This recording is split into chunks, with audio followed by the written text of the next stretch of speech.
Hey Clashers, which deck is the rank 1 player using? Well, that's a good question. Actually, it is this deck right here, the Barbarian King deck. And that's what King is using the last couple of days and weeks. And we're going to jump into a little bit of gameplay of him actually. So huge shout out to him. Thank you so much for passing on this gameplay. So we can learn how he's using his deck and what exactly formations he is using. Okay, this is the first matchup which he passed me on and sent me versus Rafi. So we have right now rank number 1 versus rank number 3. Soon rank number 2 because I'm not playing at the moment. So yeah, Rafi is going to pass me in near future. So this might be rank number 1 versus rank number 2. The Barbarian King versus iTzu Queen. And he is getting the right prediction, or at least like Rafi did play the Prince, which is not the optimal move in the first round as Queen, especially facing off against the King.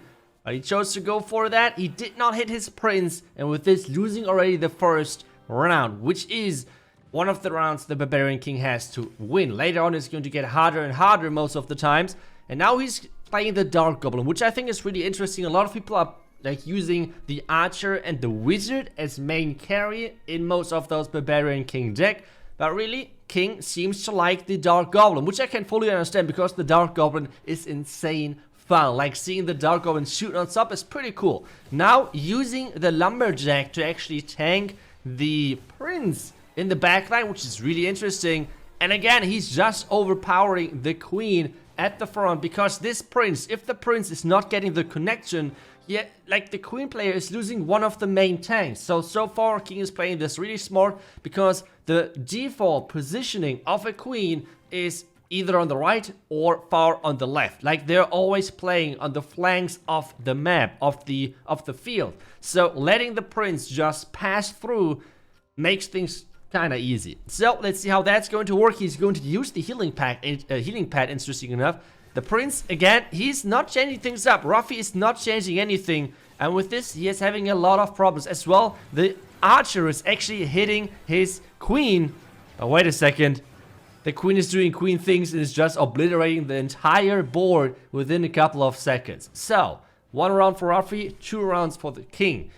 Is this going to be enough for a comeback? That's the main question. Let's see what he's going for. He's upgrading the Barbarian, interesting enough. So, he has already the 3-star Archer, which is one of the main things you want to go for. As Barbarian King versus Queen, if you do not have a 3-star Archer, you're lost. And you see as well, the same thing which I have showed you over the last couple of days pretty much is that, or like over the last weeks more like, that the miner is not really needed. Most pros are not using the miner anymore because if you're facing players who know how to deal with the miner is completely useless. And this deck is showing that you do not need the miner because with the Archer, you have to play something in the back anyways, so that's already fine. So let's take a look at the next matchup, this time versus the Royal Champion. One of the best Royal Champion players out there at the moment, Zitai, who is using obviously level 10 Royal Champion. All of those matches today are only level 10 versus level 10, so huge thank you for King because you do not find a lot of level 10 players at the moment out there playing. Like most of them have kind of stopped, especially after the last couple of announcements of Supercell. Most of us are waiting for the next update because Supercell announced that the rewards which you're going to get after the season are based on your highest rank, not at the rank which you're at the end of the season. So there's literally no reason for me to push at the moment because I was rank 1 for like a month or something, I don't know. And yeah, like I won't catch King anymore this season, so I do not have to play anymore. And if anyone wants to bypass me, I don't mind sharing some rewards for those guys. So like for example, Rafi, if he wants to have the rewards for the 2nd seed, I really don't mind for him getting that. So yeah, totally open over there. Either way, first round, or like second round actually, after winning already the first round. And this matchup is showing perfectly actually that the Roy, like how, I don't want to call her bad actually because I love the Royal Champion. I think the Royal Champion is such a cool hero. But versus the King and the Queen, the Royal Champion has no chance, unfortunately. As soon as you're playing a good Barbarian King, as soon as you're playing a good Queen, the Royal Champion is having literally no chance. And I know a lot of people were kind of afraid, oh my goodness, the Royal Champion is so OP, what should we do? Not much. The Royal Champion is having not too many chances because just the early rounds. This is where the Royal Champ is really shining, and even those rounds cannot be won most of the time versus the Barbarian King, which is kind of sad, to be honest. But either way, maybe now a couple of resets. Maybe. No. No chance. The Barbarian, with the combination of the Barbarian King, is just like one-shotting the Royal Champion. So, as I said, don't think this Royal Champion player was bad. Not by any means. This is probably one of the best Royal Champion players out there. But still losing really, really bad. But now, the next setup versus Found. Another really, really strong player. Another high trophy pusher. Really risky setup, because if the King player is now playing the Prince, this would go horrible bad. But he did not. He's playing the same deck. This deck is right now spreading around quite a bit after King has shared this deck, or like has shown this deck, and many people have faced him obviously because he's playing a lot. So yeah, quite a few people have copied that deck already. If you want to copy it as well, and if you want to copy the formations King is using especially, I feel like there's right now a lot of decks out there, a lot of combination of minis out there, which I love right now in the meta, which are playable. Like, a lot of mini can be played at the moment. The only problem is that you need to know how to play the deck, and this is why I love it, to see what the formation of King are looking like, how he's using those mini, and so far he really likes to use everything in one line. So he really wants to make sure that it's unlikely that the other Barbarian King player, or the other player in general, is hitting his Prince. The Prince is such an important mini in most of those decks higher in the trophies. We're at a point where you have to say, you have the Prince, or most likely you are losing one of your main win conditions, because having the power of knocking back one of the main tanks of the opponent is already a game changer, especially if you do not play the Miner, because with the Miner, actually hitting the Prince is a bad thing, because then you're putting one of the main tanks in the back line, where the Miner is supposed to take down the back line carries, right? So you already see it's not the best combination. But this time though, Found has protected his backline. He has protected his archer, and you can see how strong the archer is just in like taking down the backline of the other player. And it's all about which archer is like striking first, kinda. So now let's see what the next setup is looking like for King. He's upgrading the Barbarian. The Barbarian is one of the major threats, one of the biggest carries. What you see as well is that he's not upgrading the Dark Goblin too much. He's having just the Dark Goblin as like non-stop DPS, non-stop damage for the front line. That's what this is for. So we have the archer getting cloned, so he has had a really good clone field. And what he did as well, he's having the lumberjack and the barbarian in the backline. Why is he doing that? He wants to tank the archer shots of your opponent, to make sure that your archer is surviving longer. So your archer is taking down the other. You see where this is going, right? Next matchup, this time versus a contest. So contests are not that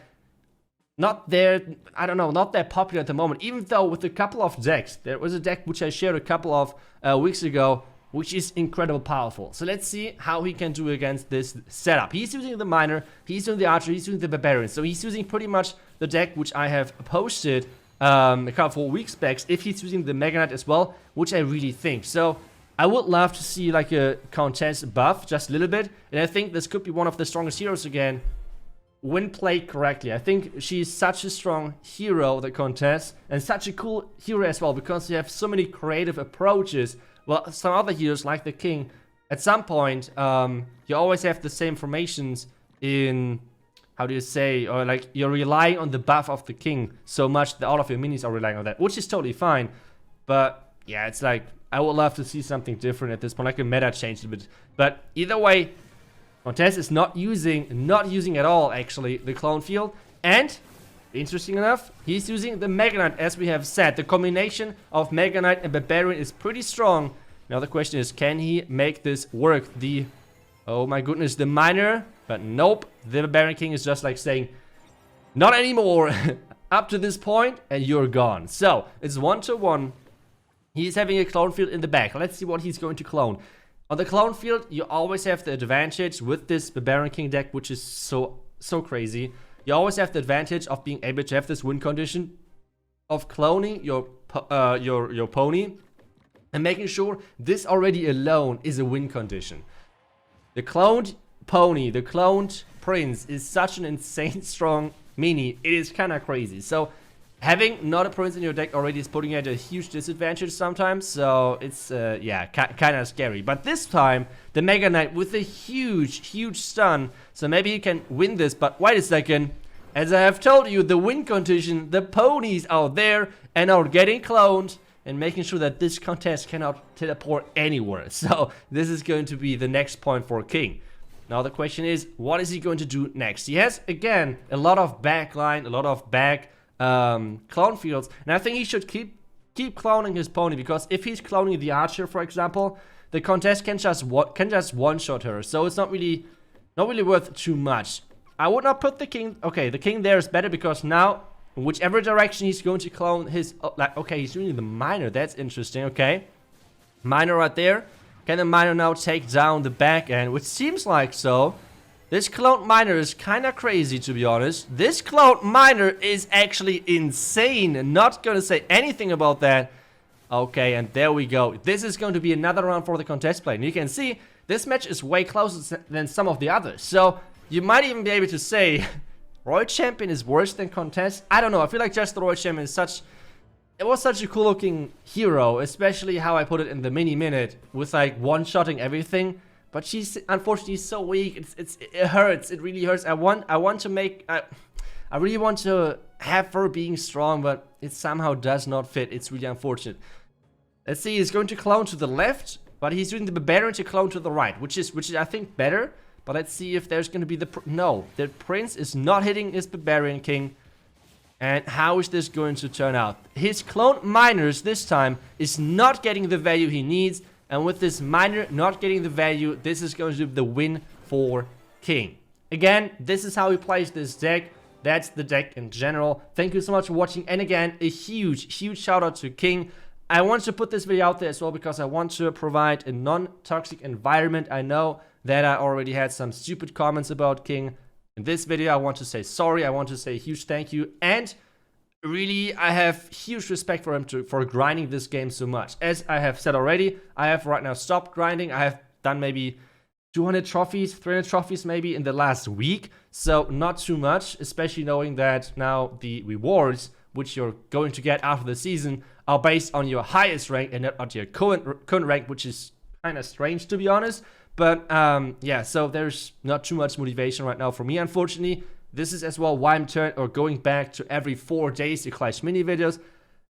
And yeah, I'm just hoping for a really wonderful update. By the way, just a sneak peek, as far as you know, roundabout should be maybe at the end of the February, where the update might hit. Let's see, let's hope so. But it will probably take some time, which is really unfortunate. But either way, thank you so much for watching. Thank you so much for King for providing those replays. Now we'll see you guys in the next one. Until then, see ya and bye bye.